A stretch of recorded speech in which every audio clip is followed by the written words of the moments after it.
म्हज्या फुड्यान आसा एक सोशल वर्कर साईद इफ्तियाज, गोंयचे फुडले पिळगे खातीर एक संस्थेचो मेंबर. इफ्तियाज, ग्लोबल रोमी लिपी अभियान हाणें एक रेजोल्यूशन आमच्या आमदारां लागीं दिलां फुडले असेंब्ली बीन ते पास करून. ते खास करून हे मायनॉरिटीज कमिशन एस्टॅब्लीश करचें म्हूण 1992 इंडियेच्या सरकारान एक कायदो पास केलो. पूण आमच्या गोंयांत आयज 33 वर्सां जालीं हे मायनॉरिटीज कमिशन आजून घडून हाडूंक ना.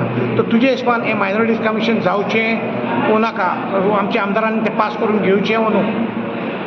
एक्चुली आमच्या गोंयांत आमकां मायनॉरिटीज कमिशनाची गरज, कित्याक आमकां खबर आसा जशे भाशेन मायनॉरिटीचे अत्याचार जातात ते रिलिजियस जावं या आमचे रिलिजियस स्ट्रक्चर्स जावं या आमची भाशा जावं, आमकां हेज्या खातीर प्रोटेक्शन जाय. त्या प्रोटेक्शना खातीर आमकां मायनॉरिटीज कमिशन गरजेचें. तें हांव सगल्या आमदारां लागीं मागतां तांणी कशे भाशेन एसेंब्लीन हें बील पास करून घेवचें. देव बरें करूं.